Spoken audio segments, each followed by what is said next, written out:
Baik, teman-teman semuanya. Seperti biasa, sebelum perkuliahan dimulai, alangkah baiknya kita berdoa menurut agama dan kepercayaan masing-masing agar untuk kemudahan dalam penerimaan materi. Dan berikutnya juga agar kita dan keluarga selalu dalam kondisi sehat walafiat dalam lindungan Tuhan Yang Maha Kuasa. Berdoa menurut agama dan keimanan kepercayaan masing-masing, dipersilakan.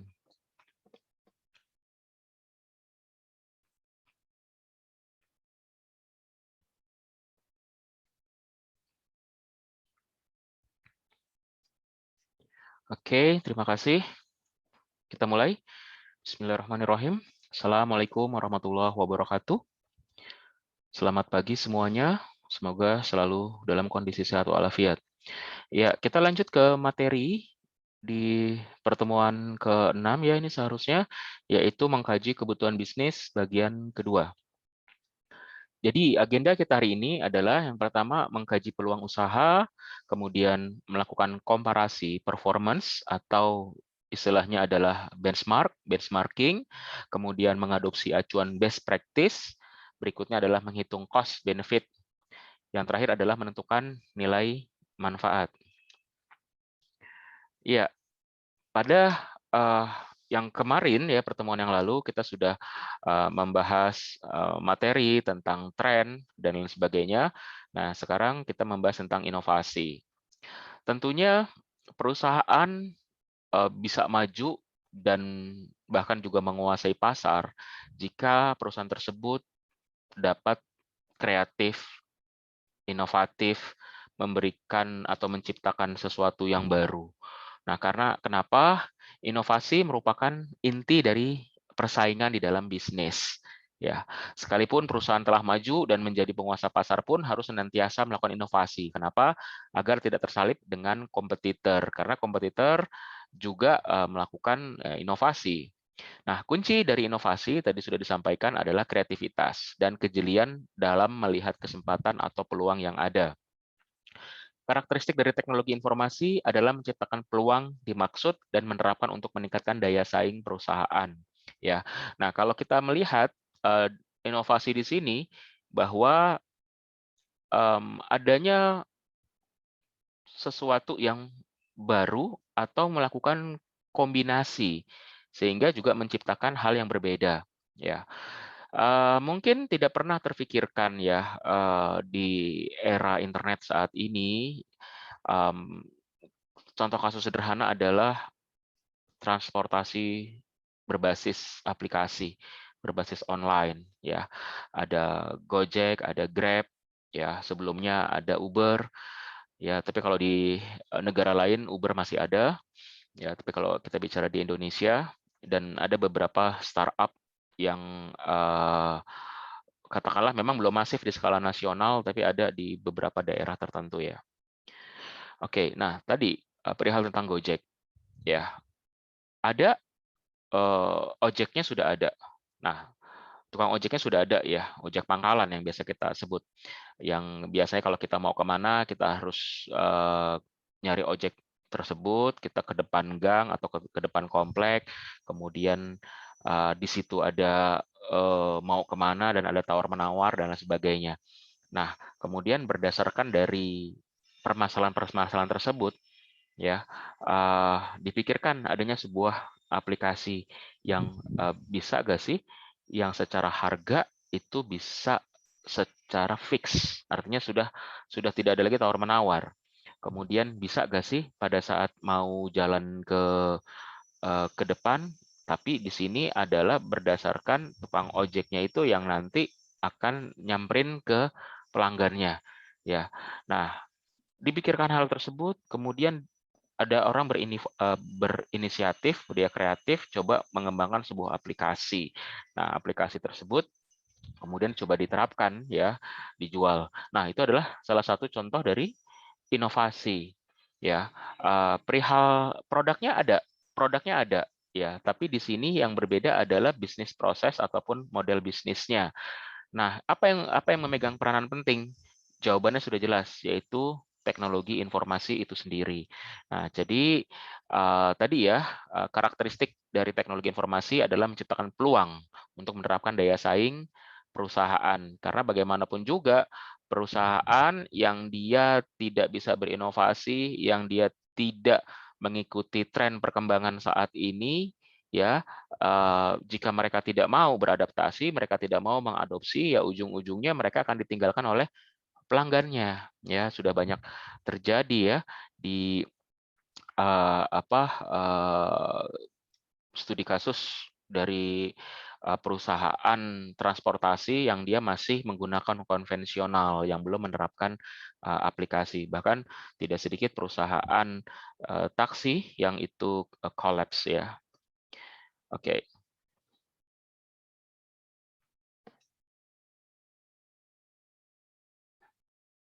Lanjut ya.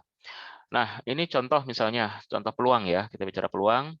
Dengan e-commerce, maka perusahaan dapat menawarkan produk serta layanan usahanya kepada seluruh pelanggan di dunia tanpa kecuali dengan modus 24 jam sehari.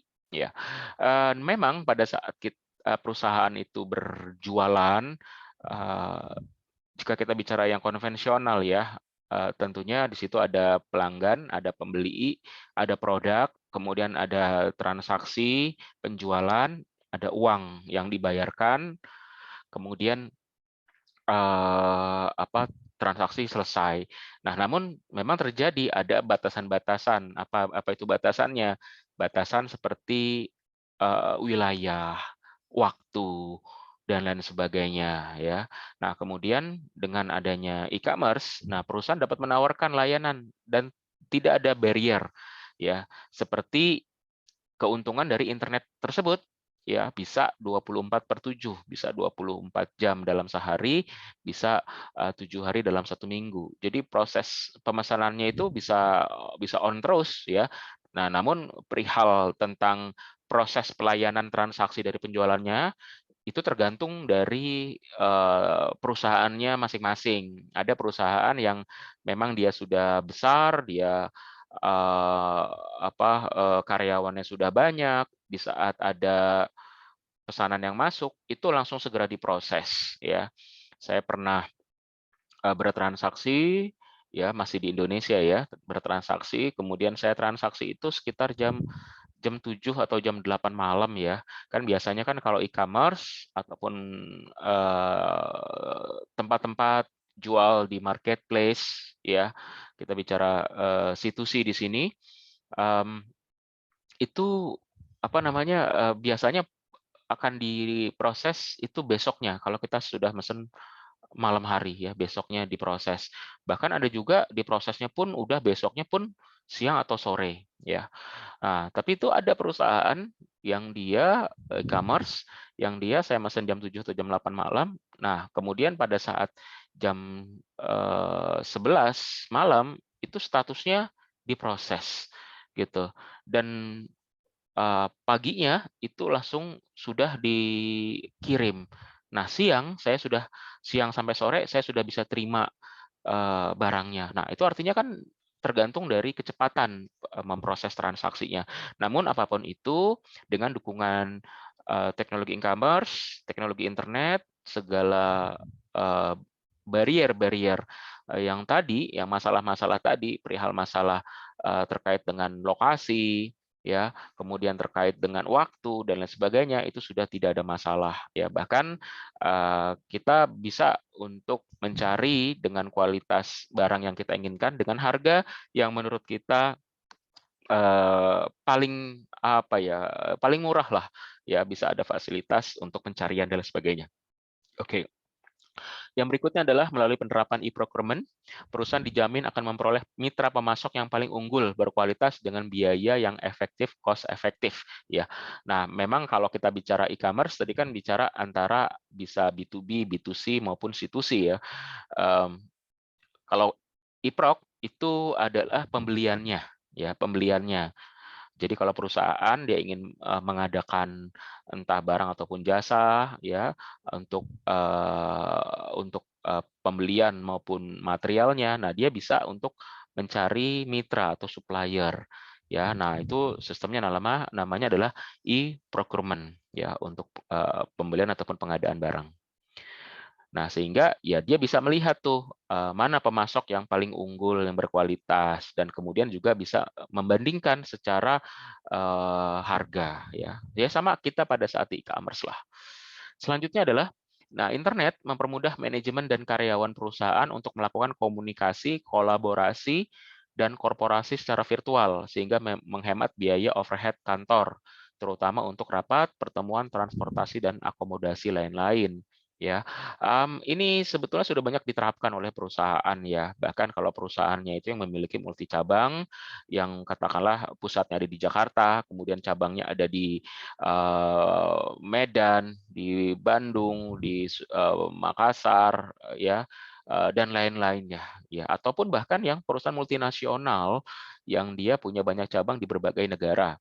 Nah, dengan adanya internet, untuk perihal rapat itu sudah bisa dilakukan secara virtual. Ya sama seperti dalam kondisi saat ini pada saat kita pandemi. Ya, contoh katakanlah perkuliahan. Nah, perkuliahan di sini ya kita sudah tidak apa ya tertutup perihal tentang lokasi ya.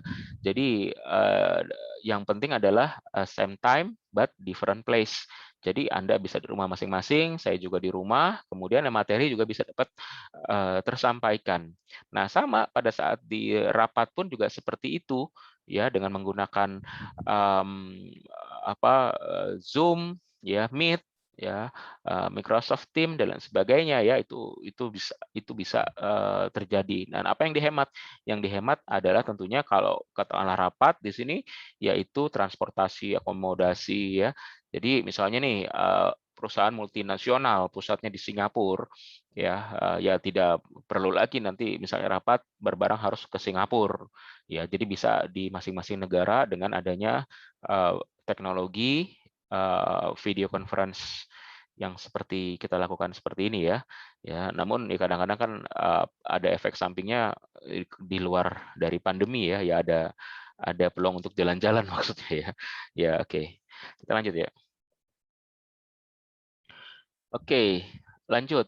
RFID bisa ditanam di berbagai entitas bergerak atau mobile, memungkinkan perusahaan untuk dapat memonitor pergerakan aset pentingnya dari waktu ke waktu. Ya, jadi sudah perusahaan itu sudah banyak menanamkan teknologi RFID ke aset bergerak dan sebagainya agar bisa dikontrol ya. Bahkan banyak penelitian juga perihal RFID itu bisa ditanam di berbagai macam entitas ya. Waktu itu pernah ada research dan sepertinya sudah diimplementasi yaitu ditanam di di sapi kalau nggak salah ya dikalungin di sapi gitu ya. Jadi bisa dipantau ya antara dia punya ratusan sapi, kemudian itu bisa dipantau jika sapi itu sakit dengan adanya pola. Karena kalau sapi itu sakit, salah satu indikatornya adalah dia tidak bergerak dalam waktu tertentu. Nah, seperti itu. Nah, ataupun hal-hal yang lain ya. Ya bahkan sudah ada rencana yang mungkin akan segera diimplementasi bahwa ya pada saat nanti di tol RFID ya itu udah mobil bisa langsung jalan aja. Kalau sekarang kan kita masih ngetap ya di e-tol itu ya. Nah, itu adalah teknologi ya. Kemudian mengingat saat ini hampir seluruh individu dan pelanggan memiliki telepon genggam ataupun smartphone, nah maka perusahaan dapat menanamkan aplikasinya di dalam perianti tersebut agar yang bersangkutan dapat bertransaksi dengan mudah, aman, nyaman, dan fleksibel. Iya, ya seperti kita bertransaksi ya cashless, OVO, GoPay, ya ataupun yang lain, ya ini fleksibel. Jadi kalau mau ada apa-apa ya tinggal, yang penting ada di aplikasi handphone tersebut. Nah, perihal saldo ya tinggal diisi. Ya lebih nyaman, lebih fleksibel karena tidak susah, tidak sulit pada saat mencari uang kembalian ya karena secara per detil dari transaksi itu sudah sudah sama ya, artinya bingung kalau pada saat nanti ada uang pecahan dan sebagainya itu susah buat kembalian. Tapi kalau udah seperti ini kan tinggal di tap aja ataupun di scan barcode-nya atau QR code-nya, nanti tinggal langsung terkoneksi dan sudah terbayar ya. Nah itu kemudian e-learning ya, nah, menawarkan kemudahan bagi mereka yang tinggal di daerah terpencil untuk mendapatkan produk atau layanan pendidikan dari lembaga yang berkualitas, tidak hanya di dalam negeri maupun juga di luar negeri lain. Ya, nah seperti inilah kondisinya bahwa ada aplikasi untuk video conference, mengajar, kemudian juga ada aplikasi Moodle untuk e-learning, ya bisa juga ada Google Classroom, ya apapun bisa digunakan ya. Bahkan kalau mau yang sederhana pun ya nggak ada masalah, bisa sharing menggunakan Google Drive ya. Toh WhatsApp sudah ada, kita tinggal kasih tahu aja materinya seperti apa, kemudian jika ada tugas mengerjakan seperti apa, sudah banyak sekali aplikasi-aplikasi untuk menciptakan membuat kuis dan bisa berinteraksi antara siswa ataupun antar mahasiswa ya. Nah, dengan adanya kondisi pandemi seperti ini tentunya e-learning semakin marak karena mau nggak mau, suka tidak suka itu harus sudah diterapkan ya. Bahkan literasi dari teknologi itu semakin cepat karena untuk siswa di kalangan SMA, SMP, bahkan SD, ya itu sudah belajar melalui conference seperti ini, menggunakan Zoom, menggunakan Google Meet, menggunakan Google Classroom, ya itu jadi sudah terbiasa, ya jadi salah satu apa ya hikmah ya di balik kondisi seperti ini adalah tadi literasi teknologi yang semakin apa ya jadi melek teknologi lah gitu ya. Nah karena tadi e-learning dia sudah tidak ada batasan lagi tuh perihal lokasi ya waktu oke. Toh bisa perihal videonya bisa online streaming ataupun bisa juga direkam, bisa diupload di YouTube. Nah, itu tinggal dilihat ulang ya. Oke, selanjutnya adalah konsep digitalisasi memungkinkan perusahaan untuk dapat bekerja secara paperless alias tanpa menggunakan kertas yang biasa dipergunakan untuk melakukan pengelolaan secara akuntabel dan transparan sehingga perusahaan dapat beroperasi menjadi lebih efektif, efisien, terkendali dan lain-lain ya. Ingat ya, paperless bukan less paper. Kalau less paper memang kekurangan kertas, tapi kalau paperless adalah bagaimana daya dan upaya untuk proses bisnis mengurangi penggunaan kertas ya. Ya sama seperti pada saat Anda ngentri KRS ya. Dulu ngentri KRS itu mahasiswa entry tuh di kertas KRS dan mahasiswa kadang-kadang ya tidak sekali tulis itu benar, bisa saja dia salah dan dia malas mencoret dan sebagainya, akhirnya dia ganti kertas ya. Jadi mahasiswa pun biasa aja tuh ngambil kertas KRS itu bisa ambil 3 sekaligus. Nah, itu satu mahasiswa bisa ambil 3. Nah, kalau mahasiswanya di atas 10.000 ya tinggal dikali 3 aja gitu. Nah, sedangkan stok kertas tersebut ya mau nggak mau harus dipersiapkan oleh universitas. Dan kemudian juga HSK ataupun daftar nilai ya. Nah, HSK juga sama, pada saat Anda ngambil HSK, nah itu harus ngantri, kemudian tercetak di kertas, ada waktu tertentu untuk menunggunya dan lain sebagainya. Nah, coba lihat kondisi sekarang. Pada saat Anda mau KRS, Anda kapanpun dimanapun selagi ada koneksi internet dan pada saatnya waktu atau jadwal pembukaan KRS, nah Anda bisa bertransaksi KRS, Anda bisa milih mata kuliah, kemudian pilihan kelompok juga sama. Kemudian perihal tentang HSK juga sama, Anda tidak perlu datang ke kampus. Anda setelah dosennya sudah memproses nilai, ya Anda sudah bisa melihat nilai mata kuliah yang dosen ajarkan. Ya bahkan jika semuanya dosen sudah menyetor pada semester tersebut, ya itu sudah dapat yang namanya IPS. Ya jika diakumulatifkan menjadi IPK. Ya, nah itu paperless ya. Dan saat ini sudah banyak perusahaan-perusahaan yang mengkampanyekan bahwa penggunaan minim kertas. Jadi semuanya dapat dapat dilihat di portalnya, bahkan transaksi sudah minim sekali kertas ya. Nah, kalau nanti ada bukti transaksi seperti apa? Nah, bukti transaksi itu biasanya bisa di PDF-kan atau di JPG-kan, nanti kemudian kita simpan. Ya, kita simpan ke dalam device ataupun di dalam komputer kita gitu ya, itu sebagai buktinya ya. Oke, nah pada saat kalian transaksi online pun ya di marketplace ataupun di e-commerce gitu ya, ada invoice dan lain sebagainya, bukti pemesanan dan bukti pembayaran itu semuanya sudah berada di aplikasi tersebut. Kalau mau di-download silakan di-download. Kalau nanti sebagai bukti pelaporan ya jika dibutuhkan untuk dicetak ya silakan dicetak. Tapi setidaknya segala transaksi itu sudah meminimkan penggunaan kertas. Oke, selanjutnya adalah peluang dalam inovasi.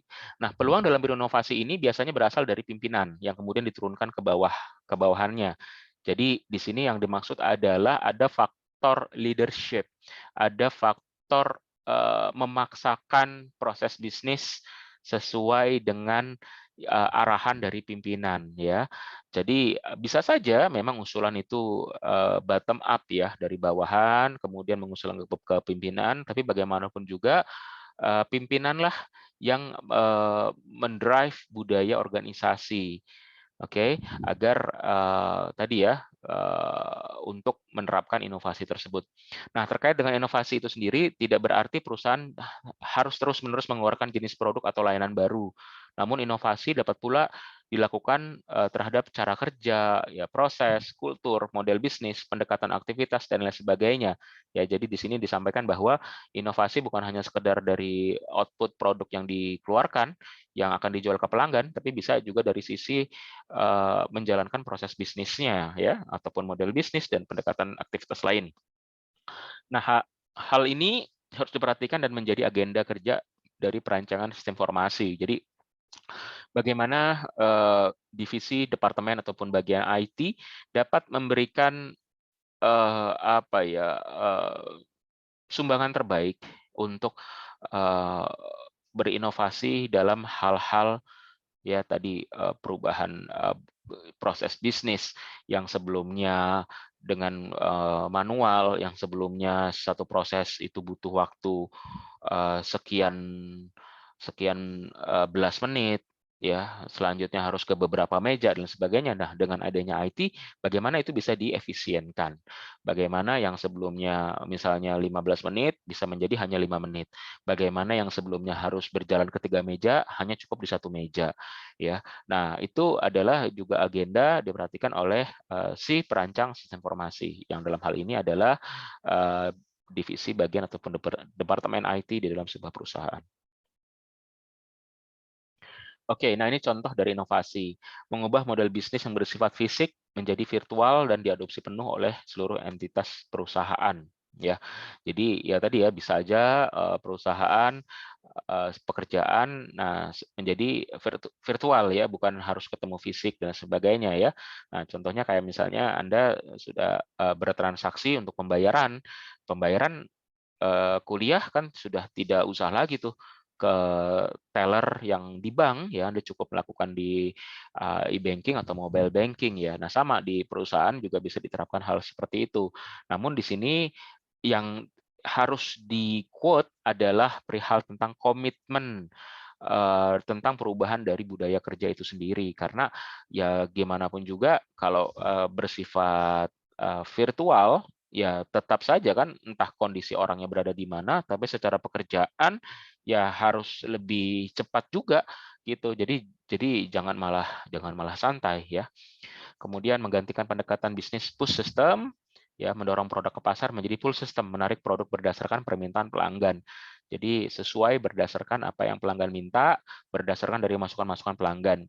Kemudian juga mentransformasikan sistem logistik dari yang tadinya syarat dengan jejaring gudang, just in case, atau kita banyak sekali material ataupun produk produk hasil produksi yang tersimpan di gudang ya menjadi dengan tanpa aset gudang, yaitu just in time ya.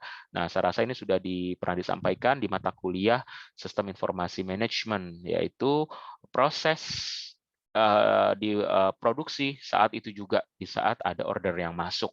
Jadi untuk apa? Untuk meminimasi gudang ya, penggunaan gudang. Karena bagaimanapun juga gudang punya kapasitasnya ya, dan belum tentu perusahaan itu punya gudang, bisa saja gudangnya itu dia sewa. Nah, kan jadi ada hitungan uangnya lagi. Nah, dengan adanya tadi just in time production ya. Oke, selanjutnya adalah menawarkan model pembayaran yang menarik minat pelanggan ya, seperti kredit, sewa, lelang dan lain-lain. Nah, tentunya dengan model pembayaran saat ini juga bisa menarik minat pelanggan ya, dengan sistem cicilan ya, banyak sekali sudah ditawarkan ya, contoh ada Kredivo dan lain sebagainya ya. Nah, tapi tadi ya ada sistem kepercayaan dan harus saling komitmen untuk hal ini. Sistem sewa juga ya, agar lebih mudah, lebih murah ya. Ya sama aja sih kayak misalnya kita mau tadi aplikasi Gojek tadi kan, kita bayar sesuai dengan yang kita butuhkan, ya itu sama juga tentang sewa ataupun lelang. Nah, saat ini juga marak nih perihal tentang lelang ya, karena berbeda mungkin adrenalinnya pada saat dilakukan lelang. Tapi lelang memang untuk produk-produk khusus ya, dengan maraknya apa nih sekarang, katakanlah ikan cupang ya. Nah, ada tuh lelang ikan cupang ya. Terus kemudian dan lelang yang lain ya, misalnya lelang motor, lelang mobil ya, dan lain sebagainya. Kemudian menghilangkan penggunaan uang secara fisik melalui penerapan e-wallet, e-money, e-payment dan lain sebagainya. Nah, tadi sudah dijelaskan di slide sebelumnya. Oke, nah memang kalau saya sih tadi ya lebih senang menggunakan seperti ini karena tidak usah repot. Jadi gimana tinggal gesek ataupun tinggal tap ataupun tinggal scan ya. Artinya tidak usah harus bawa uang, belum jika nanti perlu kembalian itu repot ya. Belum lagi yang saya tidak mengerti bahwa nggak tahu kalau di Indonesia itu tidak sedikit orang yang tidak menghargai uang, dalam arti menghargai secara fisiknya ya. Jadi dilipat dan katakanlah uang itu terbitan baru, tapi kondisinya itu karena udah putar-putar kemana-mana itu lecek sekali, bahkan robek dan sebagainya.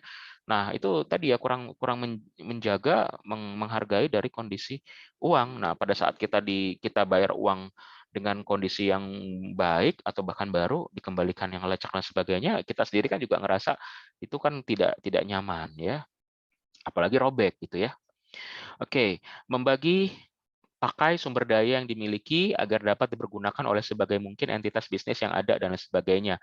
Nah, resource sharing ya bisa bisa macam-macam lah ya. Kalau di perusahaan bisa juga kita melakukan sumber daya yang dimiliki, misalnya apakah server, apakah printer ya, ataupun aset-aset lain yang bisa di-sharing, dipergunakan oleh banyak entitas. Ini tujuannya tentunya untuk efisiensi. Oke, selanjutnya adalah kita membahas ada yang namanya SWOT analisis atau analisa SWOT ya. Teman-teman, ini perlu saya terangkan sedikit karena di pertemuan sebelumnya ini belum. Jadi kalau kita bicara tentang SWOT ya, jadi S-nya itu strengthness atau biasa kita sebut adalah di sini adalah kekuatan. Nah, W-nya di sini ada kelemahan. Sorry, ini kayak kurang presisi.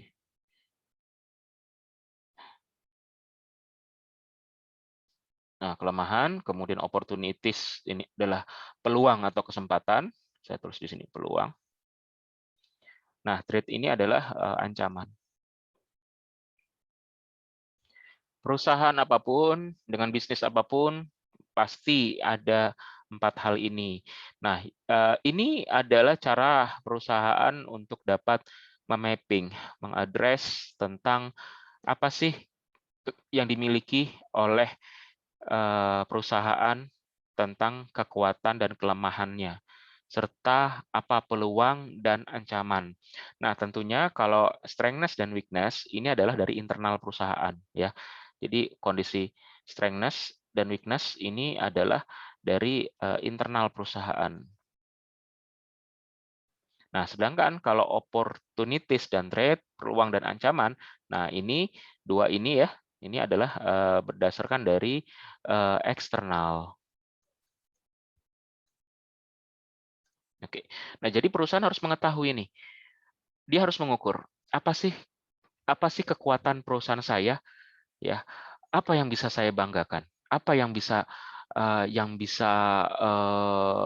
kuat, ya, berdasarkan apa perusahaan saya, ya. Apakah berdasarkan dari resource yang dimiliki, sumber dayanya, ya, apakah asetnya, ya, sumber daya itu termasuk sumber daya yang ada dalam perusahaan, ya, sumber daya manusia, ya, sumber daya modal, ya, dan sumber daya lain, ya, mesin, gedung dan lain sebagainya, kemudian capability, brand image, marketing reach dan distribution dan lain sebagainya, awareness, ya. Jadi apa kekuatan perusahaan, apa keuntungan perusahaan, apa yang mereka miliki. Nah, itu adalah internal strengths. Jadi harus di mapping, harus diadres apa saja kekuatan perusahaan. Nah, namun gimana pun juga perusahaan juga pasti memiliki kelemahan. Nah, apa saja kelemahannya? Nah, perihal tadi people, ya bisa jadi itu di faktor kekuatan, bisa jadi di faktor kelemahan.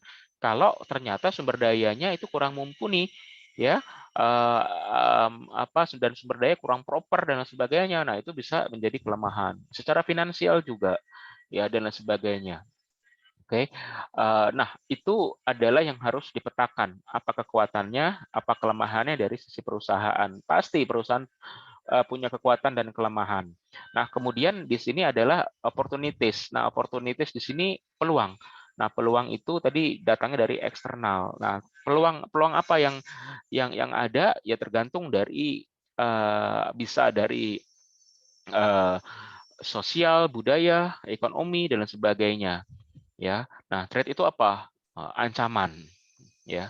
Oke, contoh misalnya di universitas, apa strengths-nya? Strengths-nya misalnya ya, memiliki dosen yang qualified, ya. 50% dosennya sudah S3 gitu, ya, dan sudah tidak ada dosen yang S1. Nah, kemudian berapa dosen guru besar, berapa dosen lektor kepala dan lain sebagainya. Kemudian sarana prasarana yang memadai. Nah, itu disampaikan dan kalau bisa memang terukur, ya. Nah, kemudian apa kelemahannya? Nah, disampaikan kelemahannya juga, ya. Oke. Nah, kemudian perihal peluang, ya, peluang ya bisa disampaikan bahwa banyak lulusan SMA yang mencari perguruan tinggi unggul. Nah, katakanlah seperti itu. Nah, kemudian trade, apa ancamannya, ya? Ancamannya bisa ya tadi bisa datang sorry, kalau ancaman tadi datangnya dari luar, ya. Misalnya apa? Bermunculan program studi atau perguruan tinggi baru yang dia menawarkan dengan kualitas baik, dengan harga yang murah dan didukung dengan teknologi yang canggih, misalnya seperti itu, teknologi pembelajaran ya maksudnya, ya. Nah, itu bisa menjadi ancaman, ya, seperti itu, ya. Oke, nah jadi bagaimana caranya ini harus di mapping agar di dalam analisa SWOT perusahaan dapat mengukur apa kekuatannya perusahaan, apa kelemahannya, apa opportunities baik saat ini ataupun yang akan datang, dan apa ancaman saat ini dan akan datang. Nah, bagaimana caranya? Ya, kalau dilihat di sini kan apa yang jelek ini kan ya tadi weakness dan threat. Nah, nanti ada strategi bagaimana dengan kita memiliki strengths, ya, dan opportunities, ya, kita bisa menutupi kelemahan dan ancaman yang akan dihadapi, seperti itu. Jadi bisa muncul sebuah strategi berdasarkan analisa SWOT yang diturunkan dari analisa SWOT. Nah, bahkan dibikin matriksnya tuh, ada namanya TOWS matrix ya. TOWS ya.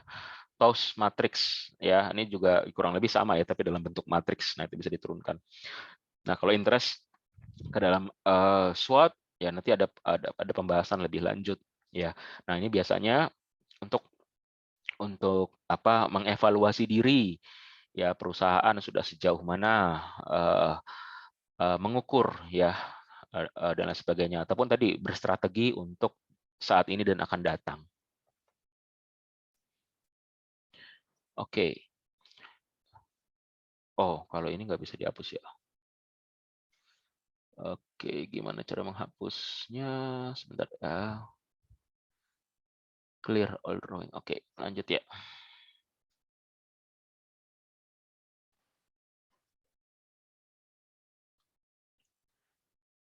Oke. Nah, kemudian adalah melakukan komparasi performance ataupun benchmarking ya. Mohon maaf, saya sambil ngecas dulu. Khawatir baterainya habis.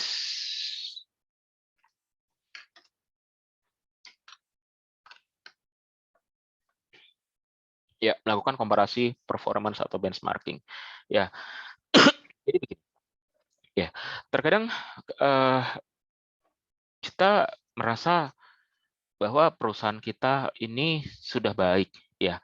Tapi baik atau tidak kan perlu ada ukuran, perlu ada perbandingan ya. Nah, benchmarking ini merupakan cara lain untuk mengidentifikasi kebutuhan atau harapan ekspektasi akan diimplementasikan sistem teknologi informasi. Nah, apa tujuannya? Adalah mengkomparasi kinerja suatu entitas dengan organisasi bisnis lain, terutama kompetitor. Ya, dasar filosofis dari dilakukan komparasi ini adalah persaingan, mengingat yang dibandingkan adalah aktivitas serupa pada industri sejenis.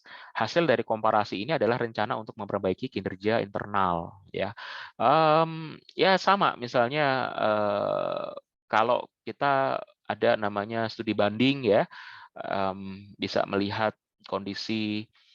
Namanya studi banding berarti kan di industri yang sejenis. Ya bisa dibilang apakah itu kompetitor? Ya jawabannya bisa, ya bisa saja. Ya, namun ya bisa jadi secara level ya itu berbeda. Ya ada segmentasi yang berbeda di situ.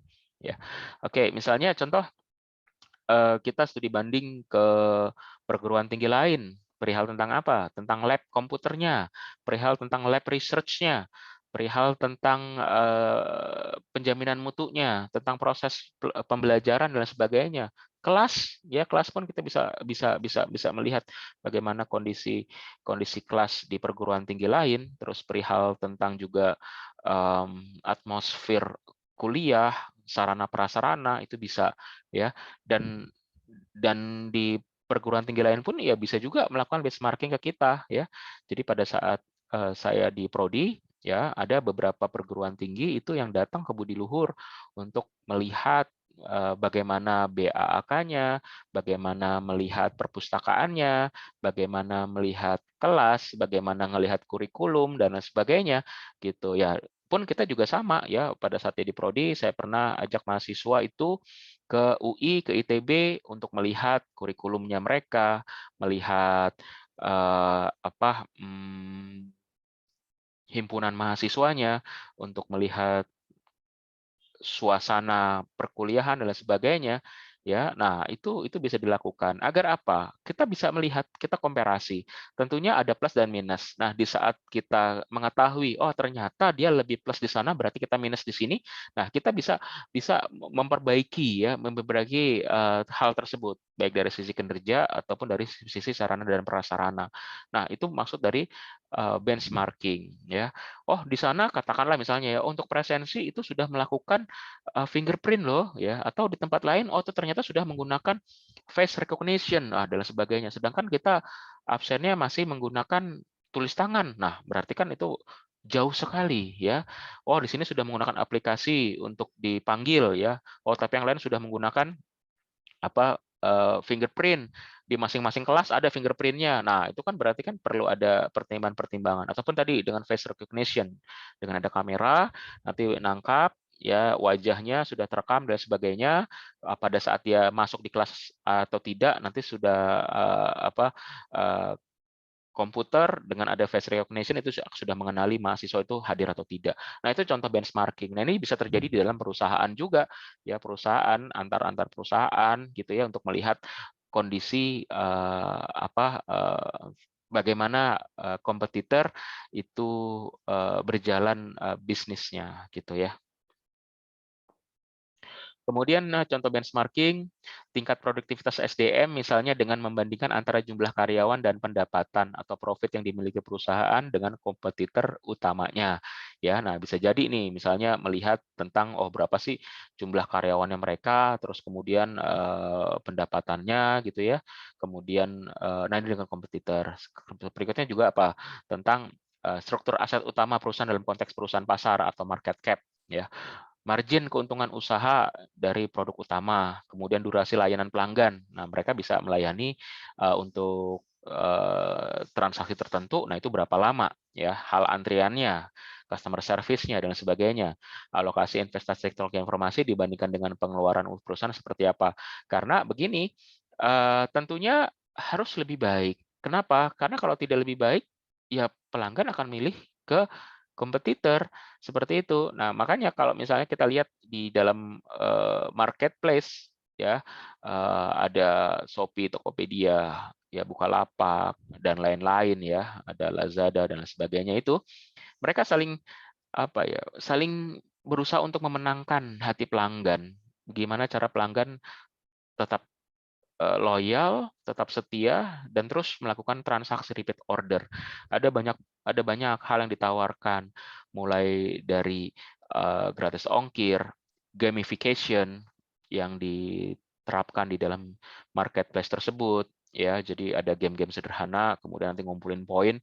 Nah, poin tersebut bisa ditukar untuk apa dan sebagainya ya, lempar pisau ya. Nah, itu tadi gamification di dalam marketplace ya. Jadi ya tadi bisa bisa happy dapat poin ya, ujung-ujungnya kan belanja. Nah, belanja menguntungkan perusahaan ya. Nah, itu tadi saya melihat sih bisa jadi saling saling mencontoh.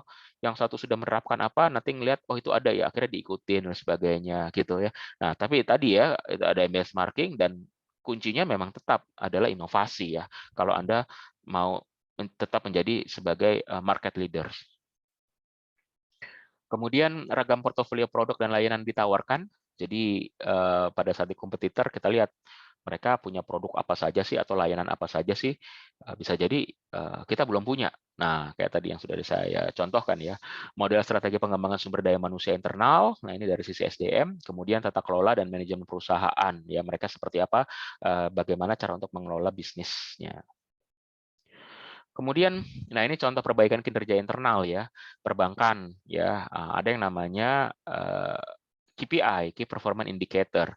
Bagaimana caranya agar layanan deposito mulai dari registrasi hingga penerbitan biljet dapat dilakukan tidak lebih dari 10 menit. Nah, ini kan ada sesuatu yang sudah direncanakan sedemikian rupa, yang sudah dihitung bahwa secara waktu ini bisa untuk 10 menit dan tidak boleh lebih daripada itu. Lebih cepat ya lebih baik gitu ya. Kemudian perhotelan, bagaimana caranya agar pengunjung hotel tidak perlu antri dalam melakukan proses check-in maupun check-out ya. Kadang-kadang ada hotel yang pada saat check-in dan check-out itu kan akan mengantri di jam-jam dan hari tertentu ya. Masa kita mau check in aja kok ngantrinya lama ya, ataupun mau check out ya kita biasanya mau langsung cepat-cepat ke bandara, nah tapi ini lama. Nah, ini gimana caranya pengunjung hotel tidak perlu antri dalam proses check in dan check out. Ini dibikin mudah. Ada proses yang perlu diperbaiki, entah juga penambahan staff ya, bisa juga dibantu dengan IT dan sebagainya. Kemudian perumahan, bagaimana caranya agar setiap hari dapat terjual antara 10-20 unit kediaman di tiap agen penjualan. Kemudian di pertambangan, bagaimana caranya agar dapat deposit sumber daya alam dapat dilihat statusnya secara real time dan online. Nah, tadi ya dengan bantuan teknologi ya. Perdagangan, bagaimana caranya agar margin keuntungan usaha dapat dipantau setiap detik. Di pertanian, bagaimana caranya agar petani dapat meramalkan keuntungan yang akan diperoleh setiap panen tahunan, dan sebagainya. Nah, apa peranan IT? Ya, nah peranan IT di sini ya seperti slide-slide di materi sebelumnya bahwa selalu ada apa sih peranan IT, apa yang IT bisa bantu.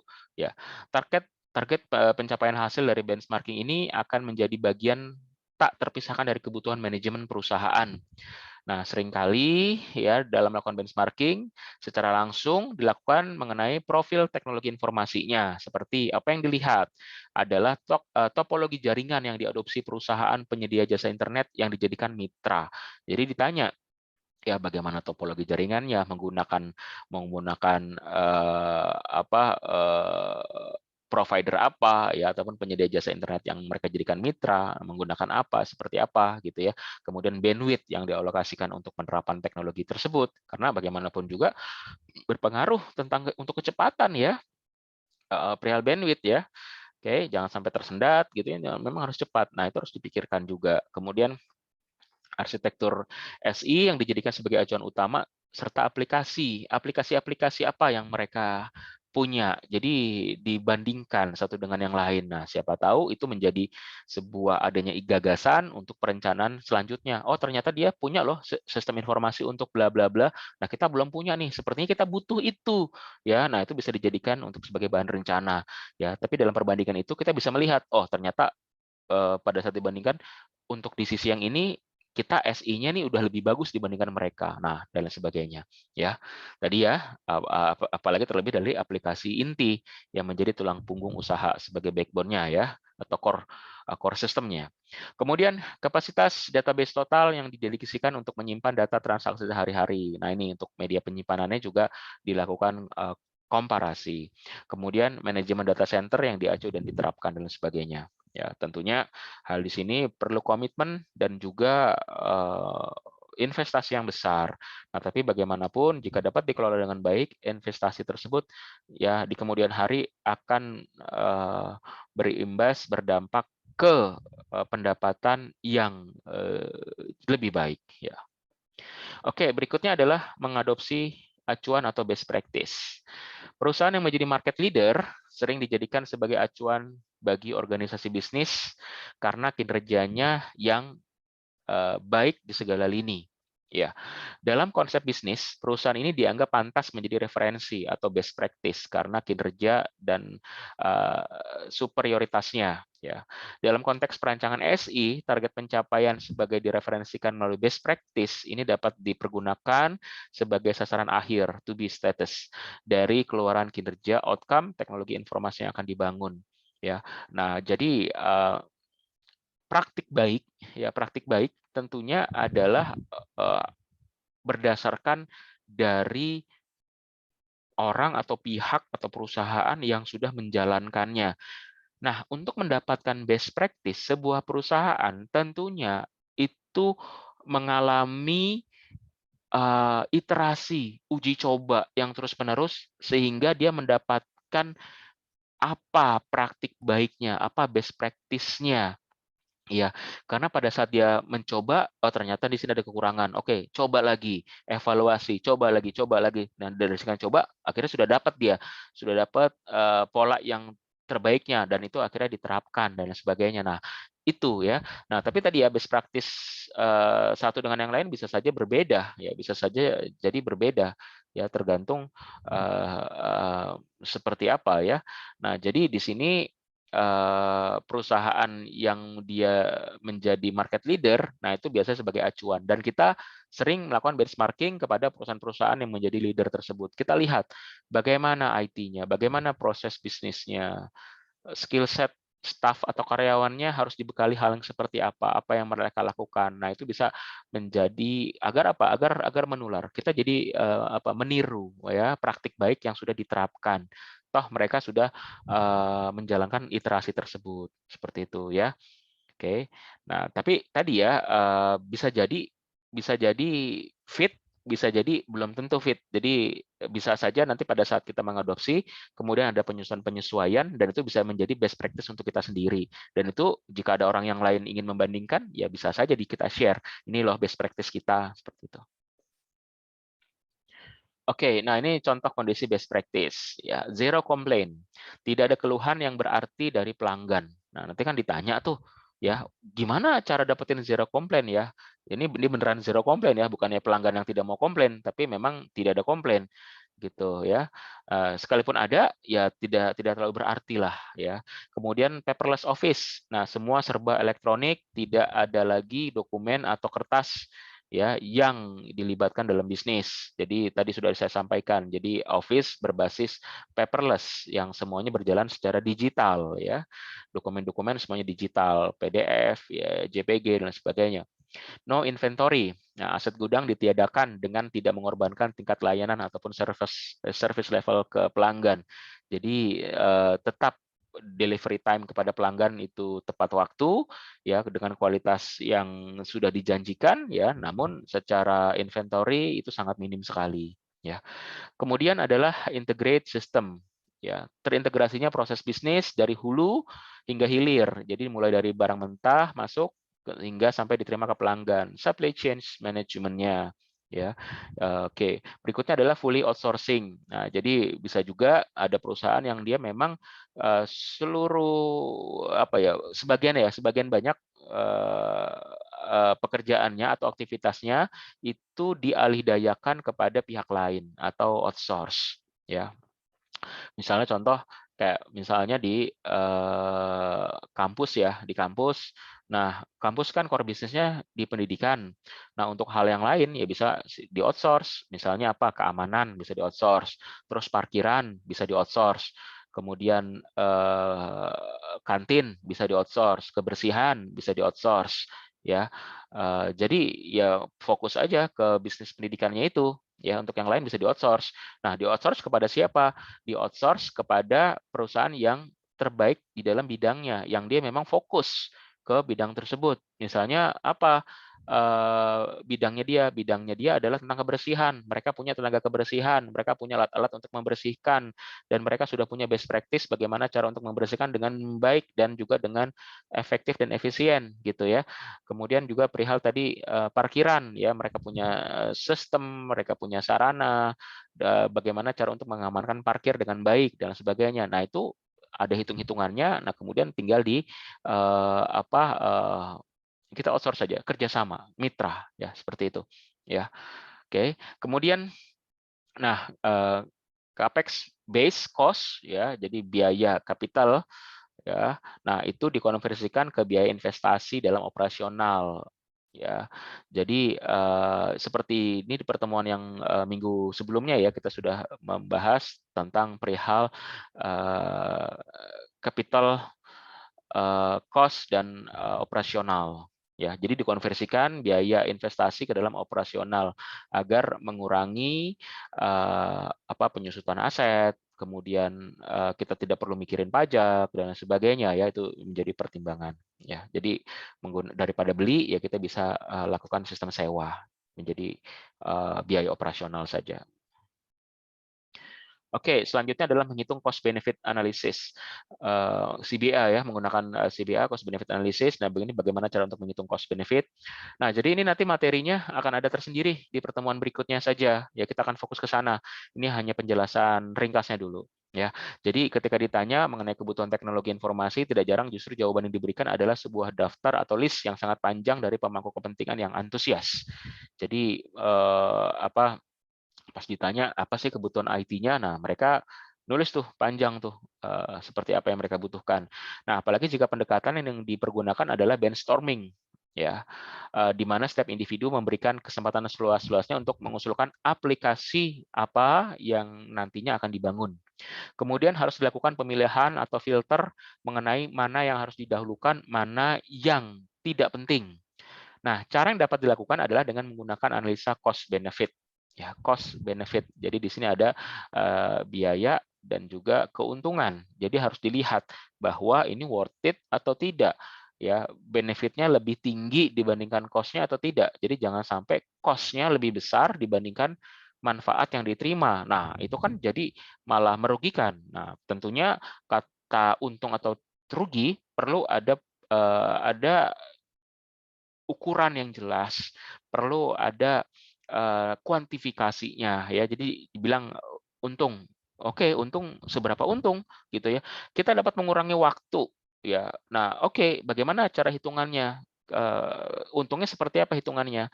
Kita dapat mengurangi kertas. Nah, bagaimana hitungannya dengan adanya sistem seperti ini? Kapan saya balik modalnya dan sebagainya gitu. Jadi ada cost benefit analysis. Langkah analisa dilakukan dengan melakukan brainstorming terhadap manfaat menerapkan aplikasi TI yang diharapkan untuk dinikmati perusahaan. Ya, seperti apa? Yang pertama adalah menurunkan biaya atau pengeluaran bisnis. Jadi bisa ditekan tuh. Kemudian meningkatkan revenue perusahaan, ya, pendapatan, keuntungan, menghilangkan kesalahan perhitungan keuangan. Ya, jadi lebih akurat. Kemudian mengurangi jumlah pegawai kontrak. Nah, ini salah satunya ya. Meniadakan aset gudang atau tanah. Nah, dengan ada hitungannya tentunya. Mentransfer risiko bisnis, jadi memitigasi risiko, jadi mengurangi dampak risiko dan risiko itu dibebankan kepada pihak lain ya. Oke, mentransfer risiko bisnis.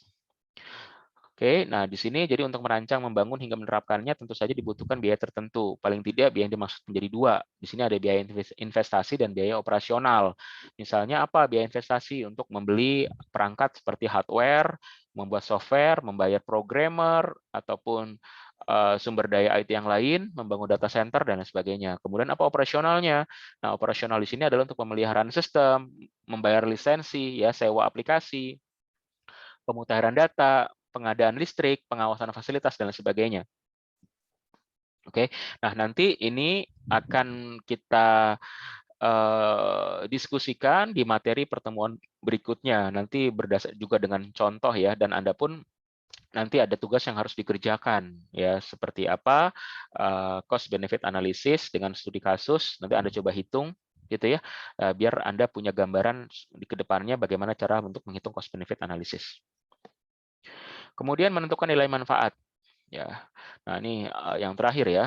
Pada prinsipnya kehadiran IT adalah untuk memberikan value atau manfaat. Nah ini sering sekali yang saya ulang-ulang di materi ya. Jadi IT harus ada manfaatnya, harus ada value yang terdelivery kepada pelanggan dan stakeholders ya. Bisa memberikan keuntungan apa ya? Dalam bahasa bisnis, hal ini dinyatakan sebagai value proposition atau usulan manfaat yang dijanjikan akan diperoleh oleh perusahaan seandainya SITI diterapkan dengan baik. Ya, the value of IT for the business. Information Technology Governance Institute atau ITGI yang merupakan bagian dari IS Audit and Control Association melalui kerangka COBIT mengasosiasikan manfaat ini dengan enterprise goals ya. Oke. Nah, ini adalah framework tentang COBIT. Jadi ada semacam kayak checklist dan juga panduan untuk dari perspektif ya, untuk IT goals ya. Jadi di sini ada 4 perspektif ya. Jadi ada financial perspektif, ada customer perspektif, internal perspektif, learning and growth perspektif ya. Oke, nah jadi di sini nanti ada checklist ya, dia itu harus memenuhi kriteria effectiveness, efficient, confidentiality, integrity, availability, compliance, and reliability. Ya, nah ini singkat saja, ini hanya apa? Hanya menyampaikan kulit luarnya saja perihal tentang COVID. Jadi nanti kalau katakanlah Anda berminat, ya silakan lebih mendalam ya perihal COVID. Ya, bahkan ini juga banyak dipakai untuk skripsi maupun tesis ya dengan menggunakan kerangka kerja COVID. Ya, nah tapi nanti disesuaikan dengan versi termutakhir ya. Oke, manfaat, klasifikasi jenis manfaat. ya. Manfaat dalam perspektif keuangan seperti memastikan adanya ROI, return on investment, yang menarik, mengelola risiko bisnis, meningkatkan transparansi usaha, memperbaiki kinerja tata kelola keuangan, memicu peningkatan pendapatan dan lain sebagainya. Jadi nanti ada perhitungannya, ya. Kemudian manfaat dalam perspektif pelanggan.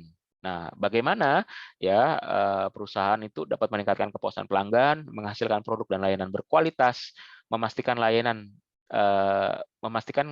tak berkesudahan, ya. Jadi on time, memenuhi dinamika kebutuhan pelanggan, mengurangi biaya layanan maksud saya, jadi agar lebih murah. Kemudian juga memastikan loyalitas pelanggan agar mereka setia dan terus bertransaksi, memperbaiki mutu layanan dan lain sebagainya. Kemudian dari sisi operasional, ya, dari sini adalah tentang perihal proses bisnis. Nah, seperti mengintegrasikan proses bisnis yang dari berbagai macam bagian maupun divisi antara satu dengan yang lain, gimana caranya bisa terintegrasi, bisa berkomunikasi, dan tentunya bisa berkolaborasi, menekan biaya operasional, memastikan kepatuhan pada regulasi internal dan eksternal. Jadi masing-masing bisnis perusahaan tentunya dia punya si pemegang regulasi, dan gimana caranya harus taat kepada regulasi tersebut, ya. Kayak misalnya di pendidikan kita taat dengan regulasi dari Kemenristek-Dikti maupun dari Kemendikbud, ya, tergantung dari setting kementeriannya, ya. BUMN taat dengan peraturan dari Kementerian BUMN, kemudian perbankan, ya, taat dengan regulasi BI, OJK, kemudian transportasi juga dari Kementerian Transportasi dan sebagainya, ya. Kemudian mengelola perubahan bisnis secara efektif, memperbaiki produktivitas karyawan, mempercepat pemenuhan kebutuhan produksi dan sebagainya. Kemudian manfaat dalam perspektif organisasi seperti bagaimana mengelola produk dan inovasi bisnis, meningkatkan motivasi karyawan agar mereka bersemangat untuk bekerja dan berinovasi juga, ya, mendukung kreativitas usaha, merampingkan organisasi agar lebih efisien dan lain sebagainya, ya. Nah, itu adalah singkat saja perihal tentang COVID. Oke. Ya, baik, saya rasa demikian materi pada hari ini, ya. Nanti berikutnya kita akan bahas materi cost benefit analysis. Nah, kemudian nanti setelah UTS kita akan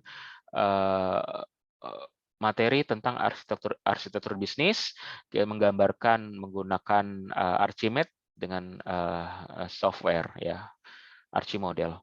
Oke, demikian teman-teman. Terima kasih atas waktunya, partisipasinya. Mohon maaf jika ada kekurangan kesalahan dalam penyampaian materi. Saya akhiri. Assalamualaikum warahmatullahi wabarakatuh.